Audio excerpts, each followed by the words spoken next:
Bu record. Oke, sip. Oke. Baik, Assalamualaikum warahmatullahi wabarakatuh. Waalaikumsalam. Selamat malam Bapak Ibu semua. Ada Pak Marfi, Pak Sanoto, Pak Iryasman, Bu Katarina. Tetap semangat ya Bapak Ibu. Tetap sehat walaupun di pandemi.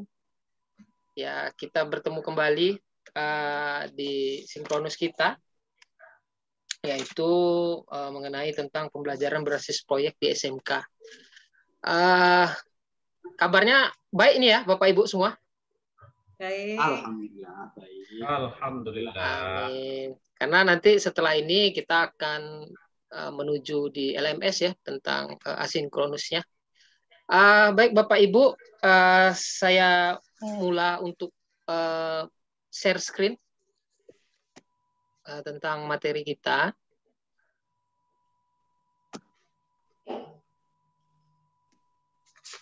Apakah sudah muncul Bapak Ibu? Sudah, di saya sudah muncul. Sudah ya. Baik Bapak Ibu, di hari sebelumnya kita sudah mengetahui tentang capaian pembelajaran, tentang alur tujuan pembelajaran, dan kali ini kita akan membahas mengenai pengelolaan pembelajaran berbasis proyek di SMK.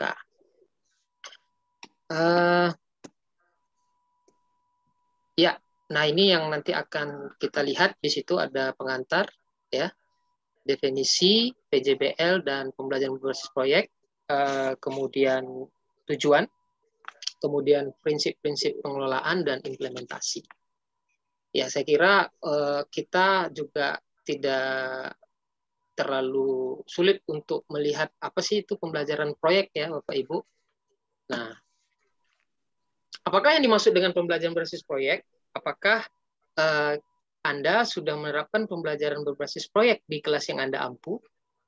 Ini saya minta pendapat ini dari siapa? Mungkin Pak Marfi, Pak Sanoto, Pak Iryas, atau Bu Katrin yang ingin coba menanggapi di pengantar kita kali ini. Baik, saya dulu. Ya, silakan Pak Marfi. Ya, Marfianto dari SMKN 1 Suboh. Ya, Pak Marfianto. Terkait dengan pembelajaran berbasis proyek, sebenarnya ini kan sudah lama, dalam artian di kurikulum sebelumnya itu sudah muncul. Hanya ada kesulitan tersendiri ketika itu disinkronkan atau ingin diimplementasikan di mata pelajaran sejarah. Ya, kita coba memang seperti misalnya basis proyeknya misalnya melakukan penelitian sederhana, kemudian membuat mungkin ada karya audiovisual di sana. Tapi tentu saja kalau misalnya kita membuat tayangan audiovisual, tayangan video, audio-video, maka kita atau anak-anak harus belajar keterampilan lain, yaitu keterampilan editing, keterampilan bagaimana membuat video dan lain sebagainya. Jadi artinya bahwa pembelajaran berbasis proyek di mata pelajaran sejarah itu mau tidak mau harus terintegrasi, mau tidak mau harus bersinggungan dengan mata pelajaran lainnya. Itu Pak. Iya. Terima kasih Pak Marfianto. Ada yang lain Bapak Ibu? Apakah boleh saya, sudah? Pak? Iya, silakan Pak Sanoto. Ya, sebenarnya ya, istilahnya saya di SMA gitu Pak ya, tapi saya coba untuk menjawab. Iya Pak, iya Pak, silakan Pak. Bapak Ibu tentu masih ingat, saya masih ingat waktu ikut BIMTEK, narasumber memberikan pertanyaan bagaimana kalau sekolah Bapak Ibu ada di lingkungan tempat sampah. Visi apa yang perlu kita buat? Nah, saya berpikir visi yang kita buat itu adalah terwujudnya sekolah yang go green, berwawasan Pancasila. Nah, go green ini ya, salah satunya itu adalah merecycle, ya, mendaur ulang sampah. Bahkan mungkin kalau difasilitasi oleh pemerintah, ya, sampah anorganik yang berbentuk plastik kita daur ulang menjadi biji plastik. Nah, ini tentu saja kan berbasis proyek. Biji plastik ini nanti bisa kita jual ke industri yang berbahan dasar plastik untuk membuat misalnya kantong plastik dan sebagainya. Nah, itu intinya sekolah apa pengertian saya sekolah yang berbasis proyek. Sementara itu saja dulu Pak. Terima kasih. Iya, terima kasih Pak Sanoto tanggapannya. Tentunya kita di sekolah paling tidak pastilah melaksanakan pembelajaran berbasis proyek ini. Tentu dengan disesuaikan dengan kompetensi dasar yang sesuai dengan pembelajaran berbasis proyek. Nah, berikutnya, nah ini kita bisa lihat di sini tentu ada tantangan ya, tantangan perkembangan teknologi disruptif pada dunia kerja sekarang ini membawa konsekuensi logis terhadap tuntutan meningkatnya kompetensi tamatan sekolah SMK. Ya, karena dengan perkembangan teknologi yang begitu cepat yang tidak kita sadari tentu membuat adanya tuntutan. Nah, kemudian terkait situasi tersebut, ya Direktorat Jenderal Pendidikan Vokasi mengusung konsep Bring Industry to School, Bring Attitude, Bring Project, dan Bring Based Learning. Nah, membawa mindset industri, profesionalitas, karakter, dan proyek industri ke dalam kelas. Nah, hal tersebut dilakukan untuk meningkatkan mutu pembelajaran agar lebih efektif dan efisien. Ya, tentunya bisa melakukan pembelajaran proyek, tentu kita harus butuh mitra, kita butuh bantuan, kita butuh kolaborasi dengan dunia industri agar pembelajaran proyek ini sesuai dengan standar industri, karena tamatan SMK ini memang benar-benar harus paling tidak bisa mencapai standar dunia usaha, dunia industri. Nah, berikutnya, nah ini adalah 9 indikator yang harus kita perhatikan dalam pelaksanaan pendidikan vokasi, yaitu pertama tentang kurikulum, kemudian pembelajaran berbasis proyek nyata atau real product ya dari konsumen atau mitra, kemudian adanya peran guru atau instruktur dari industri dan ahli dari dunia kerja, kemudian praktik kerja lapangan, ya ini PKL, ini juga memiliki peran penting bagi siswa kita, karena di situ dia akan belajar apa yang sudah yang didapatkannya di sekolah dipraktikkan di dunia usaha, dunia kerjanya. Kemudian ada sertifikasi kompetensi, ya untuk mengukur apakah dia sudah kompeten. Kemudian ada update teknologi dan pelatihan bagi guru atau instruktur. Kemudian riset terapan mendukung teaching factory. Kemudian komitmen penyerapan oleh dunia kerja dan kerjasama yang dapat dilakukan dengan mitra dunia kerja. Nah, kemudian 9 indikator yang harus diperhatikan dalam pelaksanaan pendidikan vokasi itu, tentu kita harus melihat bahwa di situ ada poin pentingnya. Itu di poin kedua. Pembelajaran berbasis proyek nyata, real product dari konsumen atau mitra bisnis atau industri.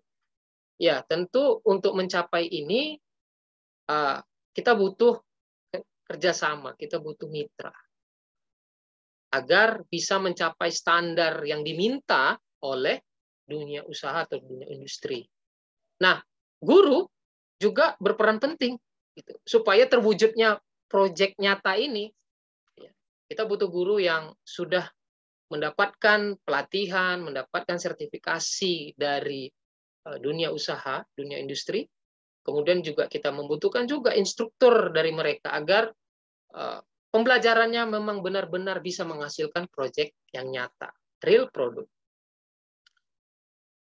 Nah, manfaatnya tentu yang pertama menguatkan terjadinya kerjasama ya, sekolah dengan mitra studi, kemudian meningkatkan kapasitas guru, ya, ini di guru produktif, ya kejuruan, kemudian riset, ada riset lanjutan, kemudian meningkatkan kepercayaan dunia kerja untuk menyerap tamatan SMK. Ini saya kira hasilnya nanti bahwa tamatannya sudah mencapai standar yang bisa mereka minta, kemudian terjadinya kepercayaan sehingga meningkatkan kerjasama atau dukungan ya kepada SMK. Nah, dari kelima manfaat tersebut dapat terlihat penyelenggaraan pembelajaran berbasis proyek sangat mendukung terhadap implementasi strategi 8 plus I, link and match, ya. Artinya ada keterkaitan antara usaha dunia industri dengan SMK. Nah, kita masuk kepada definisi. Ini tadi yang kita sudah sampaikan, apa sih itu pembelajaran proyek. Nah, secara umum, pembelajaran berbasis proyek adalah pembelajaran yang menggunakan proyek sebagai media dalam proses pembelajaran untuk mencapai soft skill, hard skill, dan karakter. Nah, penekanannya terletak pada aktivitas peserta didik dalam menghasilkan produk yang menerapkan keterampilan meneliti, menganalisis, membuat, sampai dengan mempresentasikan produk pembelajaran berdasarkan pengalaman nyata. Nah, pembelajaran berbasis proyek memberikan kesempatan kepada peserta didik untuk berlatih merencanakan, melaksanakan kegiatan sesuai rencana, dan menampilkan atau melaporkan hasil kegiatan. Nah, ini menurut Stoller ya. Kemudian produk yang dimaksud adalah hasil proyek berupa barang atau jasa dalam bentuk desain, skema, karya tulis, karya seni, karya teknologi atau prakarya, dan lain-lain. Jadi banyak jenisnya, ya, jasa juga bisa. Kemudian pengelolaannya, pembelajaran berbasis proyek. Di sini adalah kegiatan yang menggabungkan manajemen produksi dan pembelajaran. Kemudian peserta didik belajar mulai dari menganalisis spesifikasi produk, ya, barang atau jasa yang dipersyaratkan oleh konsumen, menghitung biaya produksi, rencana proses produksi, penilaian produk, penjaminan mutu produk, pemasaran, distribusi, hingga pelayanan purna jual, dan evaluasi proses produksi serta peningkatan mutu berkelanjutan. Ya. Kemudian proses pembelajaran yang melibatkan aktivitas peserta didik dalam memecahkan masalah dilakukan secara berkelompok atau mandiri melalui tahapan ilmiah. Kemudian dengan batasan waktu tertentu dituangkan dalam sebuah produk real yang dibutuhkan oleh masyarakat sesuai standar untuk selanjutnya dipresentasikan kepada orang lain. Nah, dan ini adalah tujuan, ya, tujuan pengelolaan pembelajaran berbasis proyek. Ada 11. Yang pertama, meningkatkan kepercayaan dunia kerja terhadap SMK dan tamatannya, mendukung sertifikasi kompetensi peserta didik oleh industri, ya. Kemudian meningkatkan produktivitas SMK berbasis produk standar industri. Kemudian yang keempat, merancang pembelajaran yang seimbang dalam pembekalan pengetahuan, keterampilan, dan sikap. Yang kelima, mudah memusatkan perhatian peserta didik dalam belajar pada satu proyek. Yang keenam, meningkatkan efektivitas pembelajaran karena semua mata pelajaran atau kompetensi relevan dipelajari dalam proyek yang sama. Kemudian yang ketujuh, memiliki penguasaan kompetensi lebih mendalam dan berkesan, mengarahkan peserta didik agar mampu bekerja dengan profesional di dunia kerja, menyiapkan peserta didik agar memiliki kompetensi teknis, hard skill, dan keterampilan abad 21, membudayakan budaya kerja industri, terutama budaya mutu, efisiensi, dan kreatif. Kemudian memberikan wahana pengalaman belajar peserta didik dengan pengalaman berharga. Nah, ini adalah prinsip pengelolaan pembelajaran berbasis proyek, ya. Di situ ada kerjasama produk dan pembelajaran sekolah dengan dunia kerja. Kemudian pembelajaran melalui proyek real dari dunia kerja dengan memperhatikan nilai ekonomis dan ketepatan waktu penyerahan produk. Yang ketiga, proses pembelajaran rangkaian proyek utuh dari analisis order sampai layanan purna jual. Kemudian yang keempat, kolaborasi antar mata pelajaran. Nah, ini tadi yang kita harus pahami. Kemudian yang kelima, keseimbangan kompetensi hard skill, soft skill, dan karakter. Yang keenam, pengembangan budaya kerja, dunia kerja. Yang ketujuh, pemanfaatan fasilitas dunia kerja.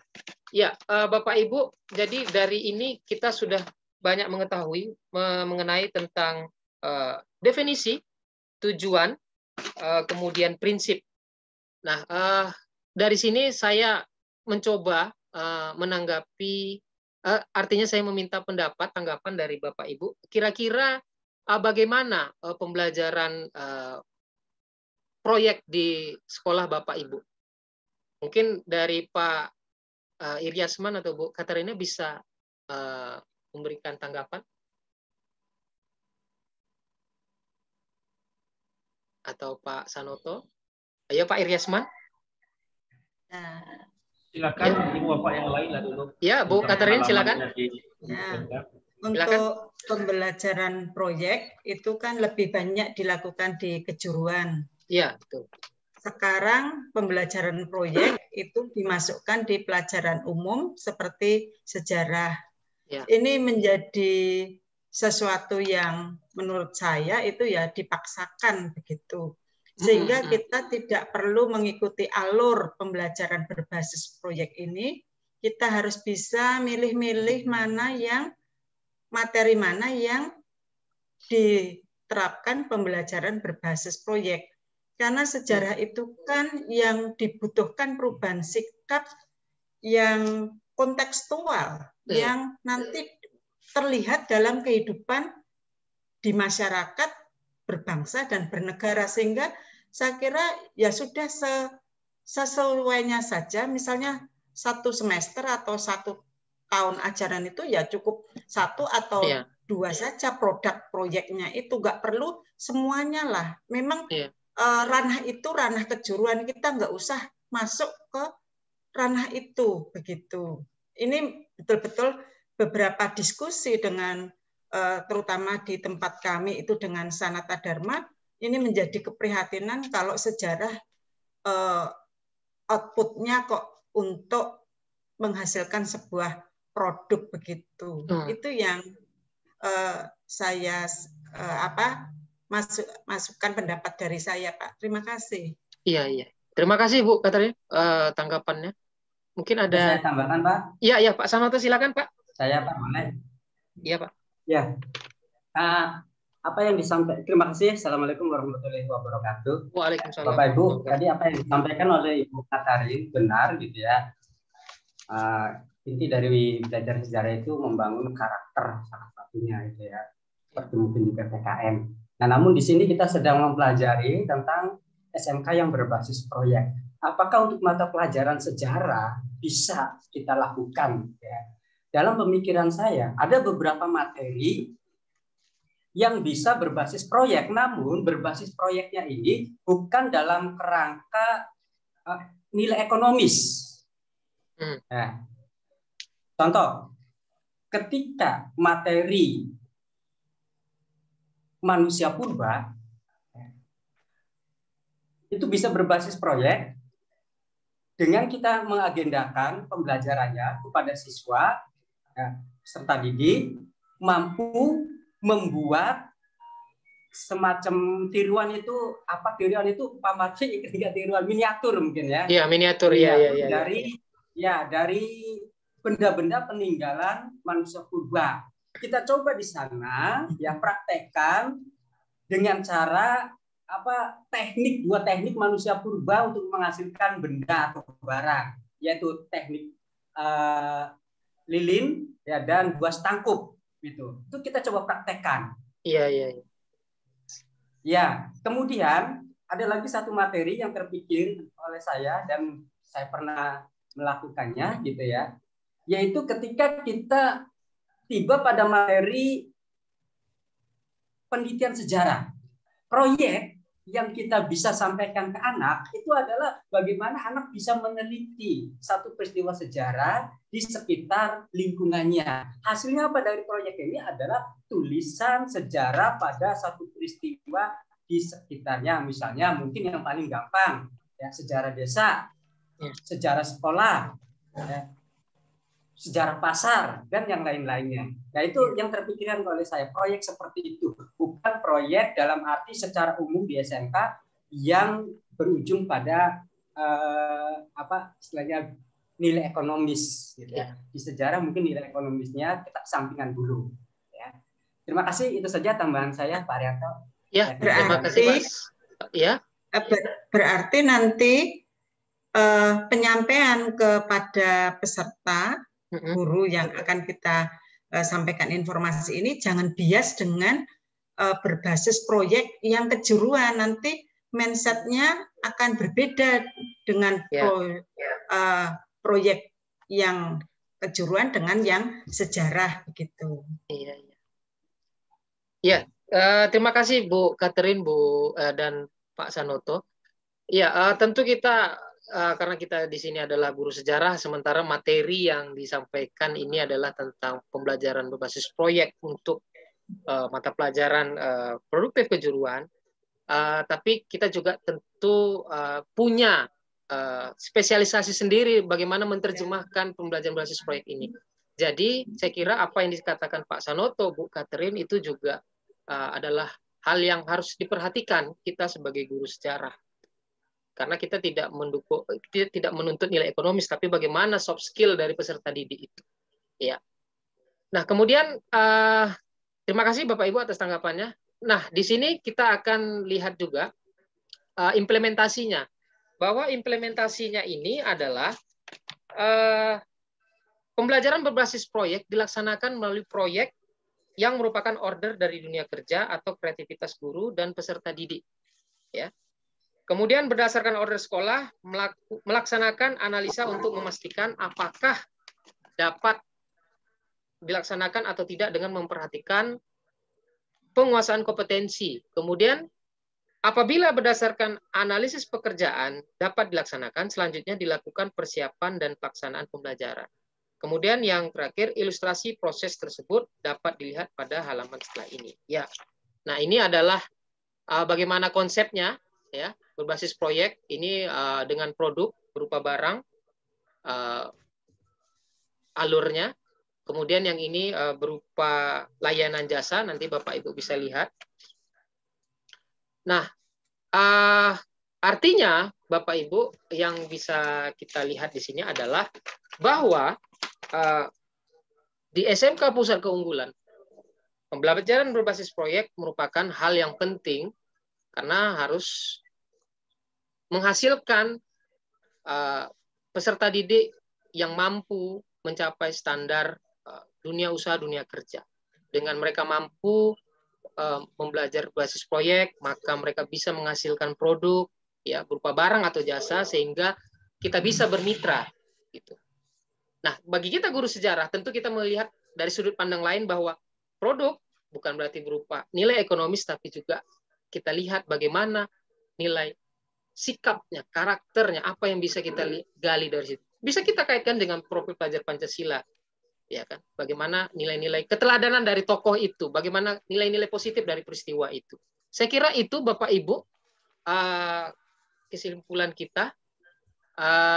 Kira-kira Bapak Ibu ada tanggapan lain lagi dari sini, dari materi kita ini, karena nanti kita akan masuk ke materi berikutnya di LMS, di asinkronus, ya, tentang prinsip pembelajaran dan asesmen. Ya. Nanti di asinkronus Bapak Ibu akan melihat materi, mempelajari dan mengerjakan LK. Saya kira itu Bapak Ibu. Apakah ada tanggapan, saran dari materi kita hari ini? Cukup ya Bapak Ibu? Sudah cukup. Saya kira, ya. Biar kita langsung lanjut ke LMS nanti. Oke, iya. Terima kasih untuk Pak Marvianto, Pak Sanoto, Pak Yasman, dan Bu Katarina.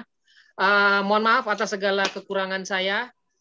Semoga kita tetap sehat di masa pandemi, tetap semangat untuk mengerjakan tugas-tugasnya, tugas LK-nya. Dan semoga materi ini juga menjadi suatu motivasi bagi kita bahwa walaupun guru sejarah, kita harus juga melaksanakan pembelajaran proyek. Walaupun dalam satu tahun, seperti apa yang dikatakan Bu Katerina. Saya kira itu, Bapak Ibu. Terakhir saya sampaikan, langit membentang warna biru, langit laut tampak bertemu. Hormati olehmu guru, mereka tempat mendapatkan ilmu. Guru tetap di hatiku. Terima kasih Bapak Ibu. Selamat malam. Assalamualaikum warahmatullahi wabarakatuh. Waalaikumsalam warahmatullahi wabarakatuh.